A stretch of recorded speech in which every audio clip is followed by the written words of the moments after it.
नमस्कार प्यारे बच्चों। आज का क्लास आप सभी बच्चों के लिए बहुत ही ज़्यादा इम्पोर्टेंट है, क्योंकि आज के इस क्लास में हम लेके आए हैं आपके लिए क्लास 12th केमिस्ट्री के 40 very very important objective questions. और ये सारे प्रश्न आपके बोर्ड एग्ज़ाम की दृष्टि से बहुत ही ज़्यादा इम्पोर्टेंट है। तो इस क्लास को आप सभी लोग ध्यान से देखिएगा और आज के इस क्लास में दिए जाने वाले सारे प्रश्नों को आप अच्छे से याद भी करते चलिएगा। ओके, तो चलिए स्टार्ट करते हैं फिर इस क्लास को। तो इसके साथ अपना जो पहला क्वेश्चन है वो आपके सामने है। निम्नलिखित में कौन धातु सामान्यतः मुक्त अवस्था में पाया जाता है? तो राइट ऑप्शन लगा दीजिए फटाफट बच्चों। तो इसका राइट ऑप्शन हो जाएगा आपका ऑप्शन बी, सोना, जो कि सामान्यतः मुक्त अवस्था में पाया जाता है। तो ऑप्शन बी इसका राइट आंसर हो जाएगा क्वेश्चन नंबर फर्स्ट के लिए। चलिए क्वेश्चन नंबर सेकंड देख लीजिए। सेकंड नंबर क्वेश्चन है, निम्नलिखित धातुओं में किसके निष्कर्षण में वैद्युत धातु कर्म का उपयोग होता है? तो इसका राइट ऑप्शन हो जाएगा सोडियम, जो कि ऑप्शन डी है। तो ऑप्शन डी इसका राइट आंसर हो जाएगा क्वेश्चन नंबर सेकंड के लिए। चलिए क्वेश्चन नंबर थर्ड लगा दीजिए आंसर फटाफट। जिसमें दो अलग अलग धातु उपस्थित होते हैं वह अयस्क है। जिसमें दो अलग अलग धातु उपस्थित होती है वो क्या होती है बच्चों? Copper pyrite. क्या होता है? Copper pyrite. और जिसका सूत्र होता है CuFeS2। क्या होता है? CuFeS2। ओके, ये इसका रासायनिक सूत्र होता है, याद करते चलिएगा और वीडियो को भी लाइक कर दीजिए। और जो चैनल पर नए हैं वो चैनल को फटाफट सब्सक्राइब जरूर से कर दीजिए। चलिए क्वेश्चन नंबर फोर्थ देख लीजिए। लोहे का मुख्य ऑक्साइड अयस्क है। तो राइट आंसर लगा दीजिए क्वेश्चन नंबर 4 के लिए ऑप्शन बी। तो ऑप्शन बी इसका राइट आंसर हो जाएगा क्वेश्चन नंबर 4 के लिए। चलिए नेक्स्ट क्वेश्चन नंबर 5 है। धातु के ऑक्साइड को कार्बन या कार्बन मोनोऑक्साइड के द्वारा धातु में अवकृत करने की क्रिया कहलाती है। इस क्रिया को क्या कहते हैं बच्चों? प्रगलन। क्या कहते हैं? प्रगलन। तो ऑप्शन ए इसका राइट आंसर हो जाएगा। इंग्लिश में इसको बोलते हैं स्मेल्टिंग। क्या बोलते हैं बच्चों? स्मेल्टिंग। ओके, चलिए क्वेश्चन नंबर 6 है। निम्नलिखित में किस धातु के निष्कर्षण के लिए साइनाइड विधि का उपयोग होता है? धातु के निष्कर्षण के लिए साइनाइड विधि का जो उपयोग होता है तो वो धातु कौन सी है? सिल्वर। कौन सी है बच्चों? सिल्वर, जिसको हम Ag से लिखते हैं। तो ऑप्शन बी इसका राइट आंसर हो जाएगा। ठीक है, चलिए ऑप्शन बी लगा लीजिए। नेक्स्ट क्वेश्चन नंबर 4 है। पायरोलुसाइट निम्नलिखित में किसका अयस्क है? पायरोलुसाइट किसका अयस्क है? ऑप्शन बी हो जाएगा मैग्नीज। क्या? मैग्नीज, जिसको हम MnO4 लिखते हैं। क्या लिखते हैं? MnO4। तो ऑप्शन बी इसका राइट आंसर लगा लीजिए। चलिए क्वेश्चन नंबर 8 है। निम्नलिखित में से कौन जिंक का अयस्क नहीं है? यहाँ पे ध्यान दीजिएगा, नहीं है आपसे पूछा है, तो इसका राइट आंसर हो जाएगा बॉक्साइट। ऑप्शन डी इसका राइट आंसर लगा लीजिए। ठीक है, चलिए क्वेश्चन नंबर 9 है। निम्नलिखित में से कौन सा कथन सत्य है? कौन सा कथन सत्य है? यहाँ पे सभी अयस्क खनिज होते हैं। क्या होते हैं? खनिज होते हैं सभी अयस्क। तो यहाँ पे ऑप्शन ए आपका राइट हो जाएगा। चलिए क्वेश्चन नंबर 10 लगा लीजिए आंसर। खनिज जिससे धातु का निष्कर्षण होता है उसे क्या कहते हैं? अयस्क कहते हैं। क्या कहते हैं बच्चों? अयस्क, यानी कि जिसको हम इंग्लिश में और बोलते हैं। ओके, तो ऑप्शन ए इसका राइट लगा लीजिए। नेक्स्ट क्वेश्चन नंबर 11 देखिए। वात्या भट्टी में निम्नलिखित में किस ऑक्साइड का अपचयन होता है? वात्या भट्टी की यहाँ पे बात की गई है, तो इसमें जो ऑक्साइड का यानी किस ऑक्साइड का अपचयन होता है? आयरन का ऑक्साइड। तो यहाँ पे ऑप्शन ए इसका राइट आंसर है। तो ऑप्शन ए लगा लीजिए। चलिए नेक्स्ट क्वेश्चन देख लीजिए। यहाँ पे क्वेश्चन नंबर 12 है। कॉपर का मुख्य अयस्क है। कॉपर का जो मुख्य अयस्क है वो क्या है? Copper pyrite. क्या है? कॉपर पायराइड, जिसको हमने लिखा था CuFeS2। क्या लिखा था? CuFeS2। ओके, याद रखिएगा। चलिए नेक्स्ट क्वेश्चन देखिए। क्वेश्चन नंबर 13 है। सल्फाइड अयस्कों का सांद्रण किया जाता है। सल्फाइड अयस्कों का सांद्रण किया जाता है किसके द्वारा? फेन उत्प्लावन विधि द्वारा। किसके द्वारा? फेन उत्प्लावन विधि द्वारा। चलिए नेक्स्ट क्वेश्चन, क्वेश्चन नंबर 14 है। गैलेना किसका अयस्क है? गैलेना किसका अयस्क है बच्चों यहाँ पे? तो इसका राइट ऑप्शन हो जाएगा ऑप्शन बी, Pb। ओके, तो ऑप्शन बी इसका राइट लगा लीजिए। चलिए नेक्स्ट क्वेश्चन 15 है। निम्नलिखित में कौन धातु का निष्कर्षण विद्युत विच्छेदन की क्रिया के द्वारा नहीं होता है? यहाँ पे नहीं आपसे पूछा है यहाँ पे, तो इसका राइट ऑप्शन हो जाएगा लोहा, जिसको हम Fe से लिखते हैं, यानी आयरन जो होता है। तो ऑप्शन डी इसका राइट आंसर हो जाएगा। लगा लीजिए आंसर। चलिए नेक्स्ट क्वेश्चन है। हूप की विधि के द्वारा निम्नलिखित में किस धातु का शोधन होता है? हूप की विधि के द्वारा किस धातु का शोधन होता है बच्चों? यहाँ पे एल्यूमिनियम का, Al, यानी कि ऑप्शन बी इसका राइट ऑप्शन हो जाएगा। चलिए नेक्स्ट क्वेश्चन 17 है, गैंग और फ्लक्स मिलकर बनाता है, गैंग और फ्लक्स मिलकर क्या बनाता है? स्लैग बनाता है। क्या बच्चों? स्लैग, ऑप्शन ए इसका राइट हो जाएगा। चलिए नेक्स्ट क्वेश्चन है, निम्न में वह लवण जो खनिजों में सबसे कम पाया जाता है, तो वो कौन सा लवण है जो कि खनिजों में सबसे सबसे कम पाया जाता है? क्या होता है वो? नाइट्रेट होता है। तो ऑप्शन डी इसका राइट आंसर हो जाएगा।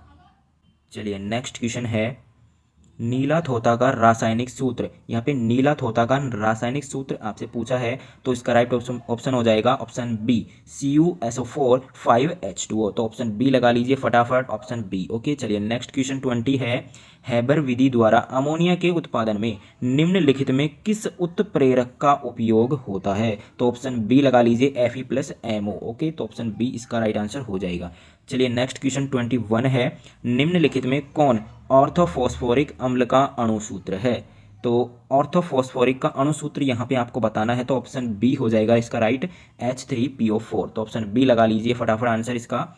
चलिए नेक्स्ट क्वेश्चन है 22, निम्नलिखित में कौन हैलोजन धनात्मक ऑक्सीकरण अवस्था प्रदर्शित नहीं करता? तो ऑप्शन हो जाएगा डी, F। ओके, तो यहाँ पे ऑप्शन डी इसका राइट आंसर लगा लीजिए। और आप लास्ट में कमेंट जरूर करिएगा कि कितने क्वेश्चंस आपने यहाँ पे सॉल्व कर लिए हैं। ओके, और कितने क्वेश्चंस आपको नहीं आते हैं, तो ये कमेंट में ज़रूर आप बताते जाइएगा। ओके, नेक्स्ट क्वेश्चन यहाँ पे है, निम्नलिखित में कौन नाइट्रोजन का ऑक्साइड हंसाने वाला गैस है? देखिए मैं आपको बता दूं, जो हंसाने वाली गैस है वो होती है N2O। क्या होती है? N2O, जिसको बोला जाता है नाइट्रस ऑक्साइड। तो यहाँ पे ऑप्शन बी इसका राइट आंसर हो जाएगा। ठीक है, नाइट्रस ऑक्साइड याद रखिएगा, N2O, जो कि हंसाने वाली गैसेज होती है। ठीक है, चलिए नेक्स्ट क्वेश्चन 24 है, निम्नलिखित में किसका बंध कोण सबसे छोटा होता है? सबसे छोटा यहाँ पे आपको बताना है, तो किसका होता है? H2TE का, यानी ऑप्शन डी इसका राइट आंसर हो जाएगा। चलिए नेक्स्ट क्वेश्चन 25 है, निम्नलिखित में से किस यौगिक का शून्य द्विआघूर्ण है?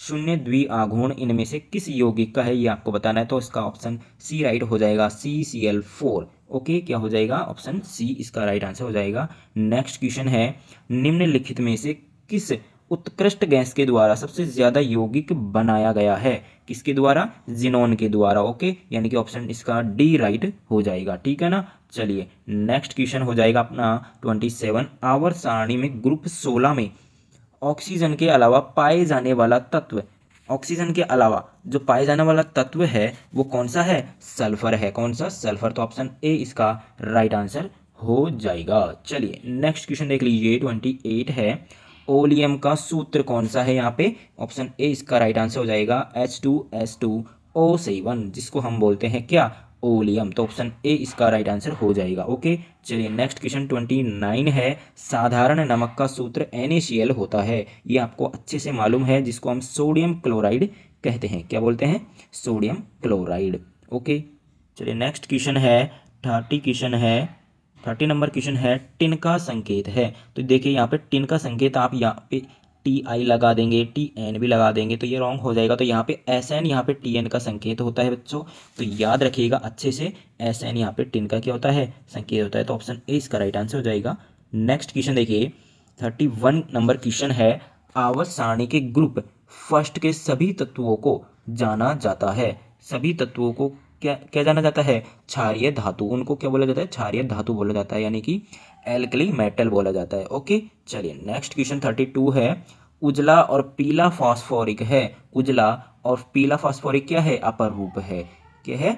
ऑल्ट्रप्स है। तो ऑप्शन ए इसका राइट आंसर हो जाएगा। चलिए नेक्स्ट क्वेश्चन 33 देख लीजिए, नाइट्रिक अम्ल तैयार किया जाता है, नाइट्रिक अम्ल किसके द्वारा तैयार किया जाता है? ओस्टवाल्ड विधि द्वारा। किसके द्वारा? ओस्टवाल्ड विधि द्वारा। तो ऑप्शन बी इसका राइट आंसर हो जाएगा।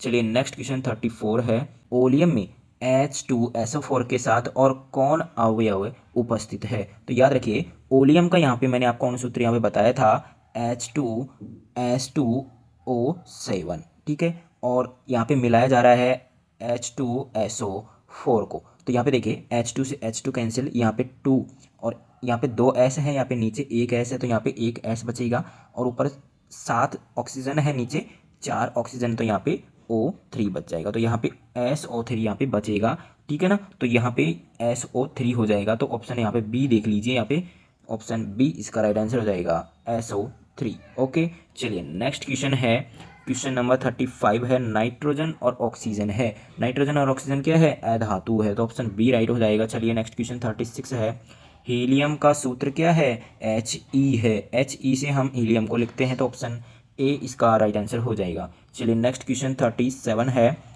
H2SO4 एक क्या है, द्विभाषमिक अम्ल है। ओके, क्या है, डायबेसिक एसिड है। ओके, तो ऑप्शन ए इसका राइट आंसर हो जाएगा। 38 नंबर क्वेश्चन है, चक्रीय मेटाफॉस्फोरिक अम्ल में POP बंध की संख्या होती है। POP बंध की संख्या कितनी होती है, 3 होती है बच्चों। ओके, कितनी होती है, 3, तो ऑप्शन सी इसका राइट आंसर हो जाएगा। चलिए नेक्स्ट क्वेश्चन 39 है, निम्नलिखित में कौन सा धातु साधारण ताप क्रम पर द्रव होता है। तो क्या होता है वो होता है मरकरी। क्या होता है, मरकरी होता है बच्चों, क्या होता है बच्चों, मरकरी, जिसको हम Hg से लिखते हैं। तो यहाँ पे हो जाएगा पारा, जिसको हम बोलते हैं, ऑप्शन बी इसका राइट आंसर हो जाएगा। चलिए लास्ट क्वेश्चन देख लीजिए, यहाँ पे बल्बों में भरने हेतु उत्कृष्ट गैस होती है, कौन सी होती है बच्चों, वो AR, जिसको हम बोलते हैं ऑर्गन गैस। क्या बोलते हैं, ऑर्गन गैस। तो ऑप्शन सी इसका राइट आंसर हो जाएगा। तो ये थे अपने 40 इंपॉर्टेंट क्वेश्चंस। आप लोगों को मज़ा आया होगा इस क्लास में। तो ये क्लास आपको कैसी लगी वो कमेंट सेक्शन में बताते जाइएगा, और जिसने अभी तक वीडियो लाइक नहीं किया है, वीडियो को लाइक, और जो चैनल पर नए हैं वो चैनल को सब्सक्राइब जरूर से करते जाइएगा। चलिए मिलते हैं नेक्स्ट वीडियो में, तब तक के लिए बाय बाय।